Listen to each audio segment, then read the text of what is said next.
నడిచినా కూర్చున్నా మోకాళ్ళ నొప్పులు వస్తున్నాయా? ప్రాణ పెయిన్ క్లినిక్ లో అధునాతన చికిత్సతో మోకాళ్ళ నొప్పులు తగ్గించుకోండి. నమస్తే, వెల్కమ్ టు మనం టీవీ. మనం ఉన్నది మన కోసం. నేను వలి. ప్రస్తుతం లైవ్లో జాయిన్ అయ్యారు ప్రముఖ పొలిటికల్ అనలిస్టు డివి శ్రీనివాస్ గారు. వారితో మాట్లాడదాం. డివి శ్రీనివాస్ గారు నమస్కారం సార్. నమస్తే అన్న. డివి శ్రీనివాస్ గారు, మేడిగడ్డ పిల్లర్లు కుంగిన విషయానికి సంబంధించి జరిగిన అక్రమాలు అవకతవకలకు సంబంధించి ఇప్పటికే తెలంగాణ ప్రభుత్వం విజిలెన్స్ విచారణకు ఆదేశించింది. విజిలెన్స్ అధికారులు ఇప్పటికే తనిఖీలు కూడా ప్రారంభించారు. కొన్ని దస్త్రాలు స్వాధీనపరుచుకున్న విషయం మనకు తెలిసిందే.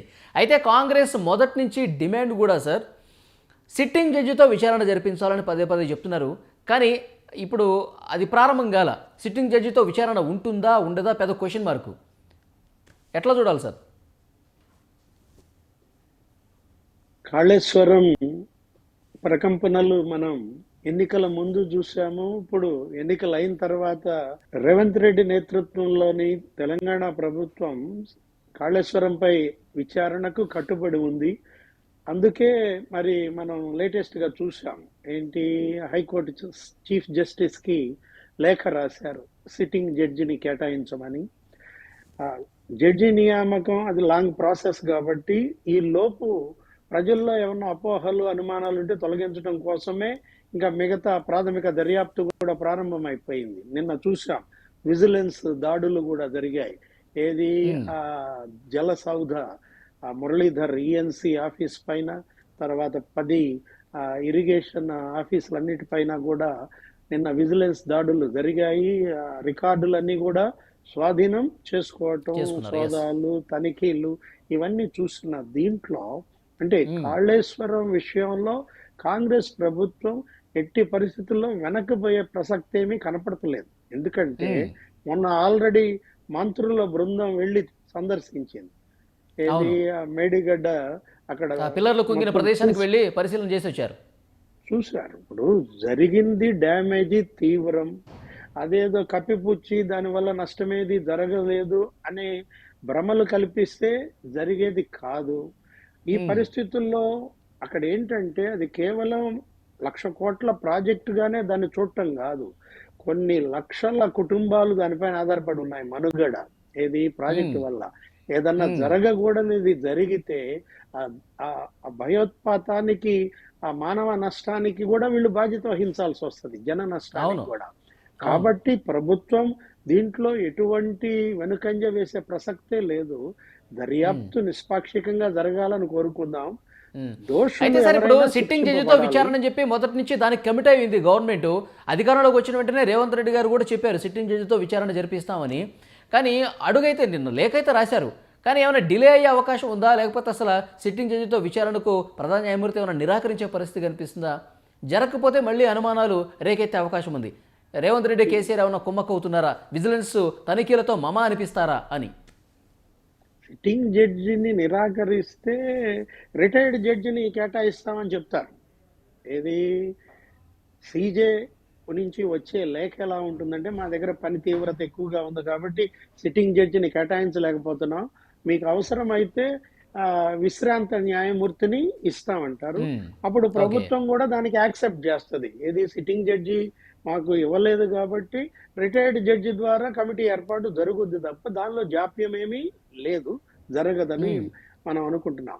నెక్స్ట్ మీరు అన్నదేంటి, రేవంత్ ను కేసీఆర్ కుమ్మక్క అవటం అంటే ఇక అటు సూర్యుడు ఇటు పొడిచినట్లే అన్నమాట. ఏది ఇప్పుడు తూర్పున ఉదయించే సూర్యుడు పశ్చిమాన ఉదయిస్తాడు, కుమ్మక్క ఎట్లా అవుతారు? ఎందుకంటే రేవంత్ రెడ్డి ఎవరు, కేసీఆర్ బాధితుడు కదా, జైలుకు పంపారు కదా ఎవరిని, రేవంత్ రెడ్డిని. ఆ పరిస్థితుల్లో అతను కేసీఆర్ తో ఎలా కుమ్మక్క అవుతాడని మీరు అనుకుంటారు, జనం ఎలా అనుకుంటారు? నెక్స్ట్ కాంగ్రెస్ పార్టీ కూడా అధికారంలోకి వచ్చిన వెంటనే మేము నిష్పక్షపాతంగా విచారణ జరిపిస్తాం, ఇందులో ఎవరున్నా సరే వాళ్ళని శిక్షిస్తామని చెప్తున్నటువంటి వాళ్ళు ఇంత సమయం ఎందుకు ఆగారు? ఇప్పుడు లెటర్ రాయడానికి, కేవలం ఒక లెటర్ రాయడానికి ఇంత సమయం ఎందుకు తీసుకున్నారు అని ప్రశ్నిస్తున్నారు కొంతమంది. ఎంత సమయం తీసుకున్నారు? 4 ఏళ్ళు అయిపోయిందా?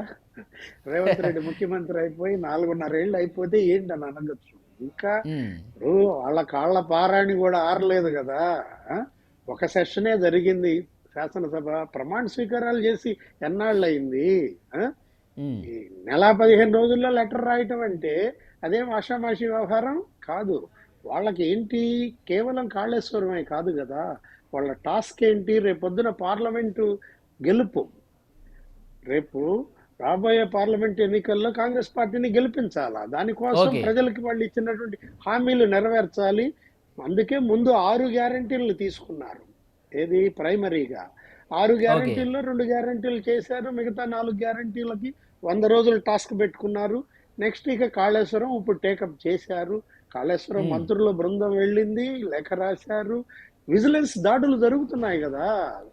రికార్డులన్నీ స్వాధీనం చేసుకుంటున్నారు కదా. ఉమ్, కాకపోతే కాళేశ్వరం అనేది కందిరీగల తుట్టి ఉమ్, కదిలిచ్చాను. ఏంటి, ఎవరు ఇప్పుడు రేవంత్ రెడ్డి తుట్టి కదిలిచ్చాడు. ఈ కందిరీగలు ఎవరిని కొడతాయి అని అడుగు. ఏది, ఏమండి, ఆ, కాళేశ్వరం తుట్టి మీద రేవంత్ రెడ్డి గడ్డేశాడు. ఇప్పుడు ఉమ్, విజిలెన్స్ దాడులు జరుగుతున్నాయి. మరి ఓకే. వాళ్ళందరూ కూడా భయపడిపోతున్నారు, అధికారులంతా కూడా వణికిపోతున్నారు. జడ్జి ఉమ్, కూడా కేటాయించమని సీజేకి లేఖ రాశారు. మరి ఈ ఉమ్, కందరీగల పరిస్థితి ఏంటి, అవి ఎవరిని కొడతాయి? అవి అల్లుడిని కొడతాయా, మాంగారిని కొడతాయా, ఉం?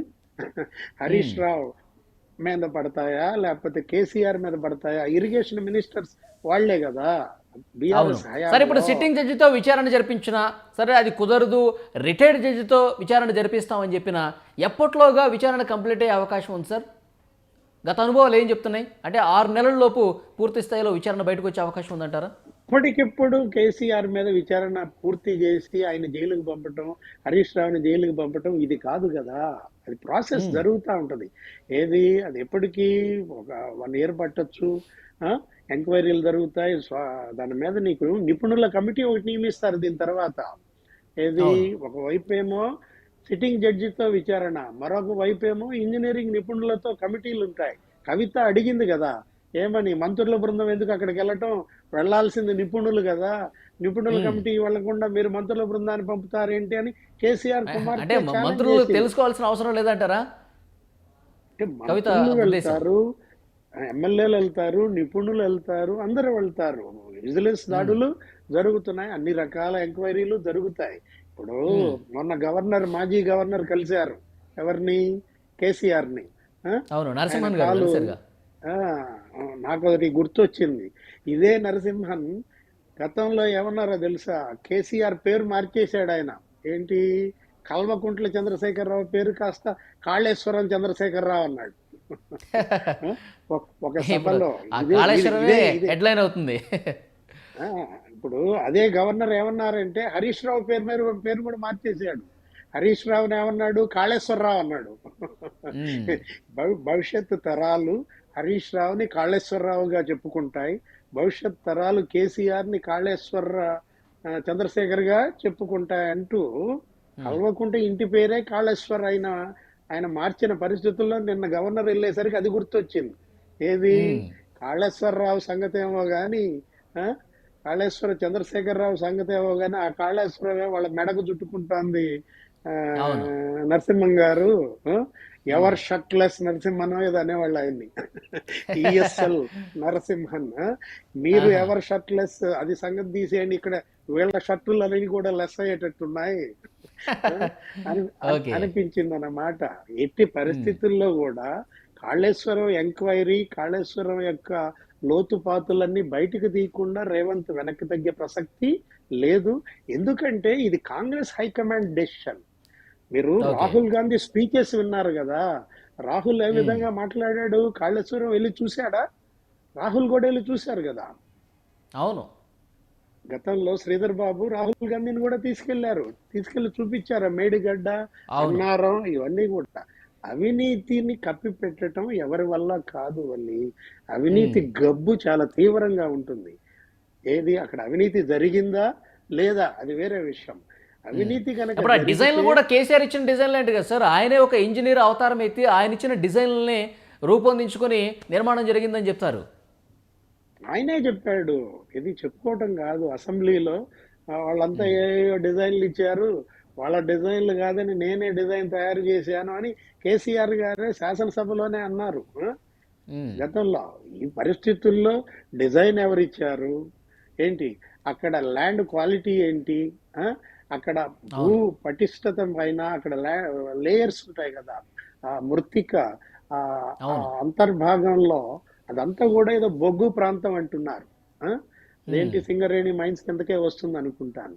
అక్కడ ఉమ్, ఇంత బరువు మోపితే అక్కడ మరి వచ్చేటటువంటి ప్రమాదాల గురించి నిపుణులు, అక్కడ ఉన్నటువంటి ఆ భూగర్భ ఆ, శాస్త్రవేత్తలు వీళ్ళందరూ కూడా జియోలాజికల్ రిపోర్ట్ కూడా ఉంటుంది దాని మీద.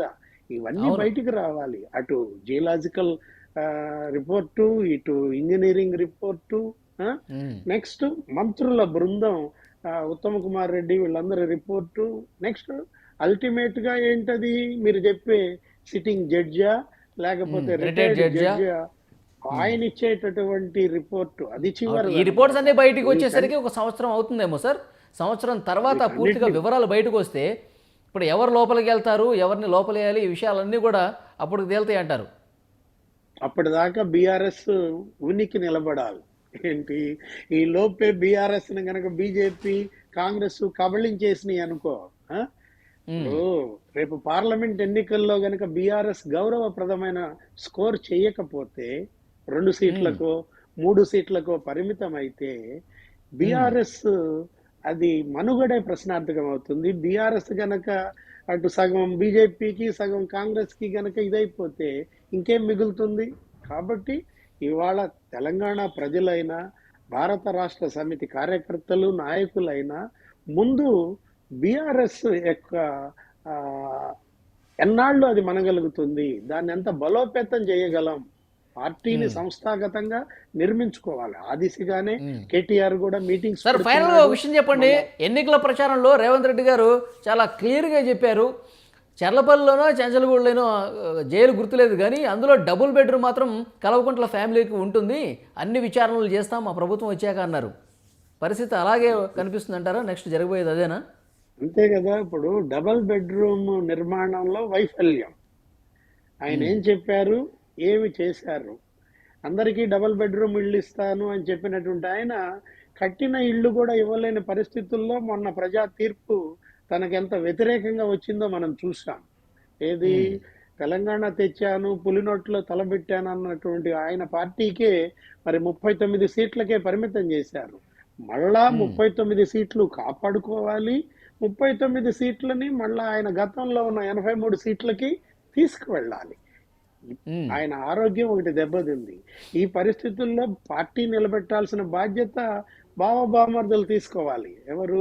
హరీష్ రావు, కేటీఆర్, వాళ్ళ నాయకత్వ సామర్థ్యానికే ఇది అగ్ని పరీక్ష. బీఆర్ఎస్ ని నిలబెట్టడం అనేది, ఉమ్, బీఆర్ఎస్ ని నిలబెట్టుకునే పరీక్షలో వాళ్ళు సతమతం అవుతుంటే కేసీఆర్ ని జైల్లోకి పంపటం ఎలా, బీఆర్ఎస్ ని మింగేయడం ఎలా? ఇందులో బీజేపీ మరి కాంగ్రెస్ వీళ్ళ వాటాలు వీళ్ళు తెలుసుకునే పరిస్థితిలో ఉన్నారు. ఓకే, చూద్దాం సార్ నెక్స్ట్ ఏ విధంగా ఉంటుందో. థ్యాంక్ యూ వెరీ మచ్ డివి శ్రీనివాస్ గారు. నమస్తే.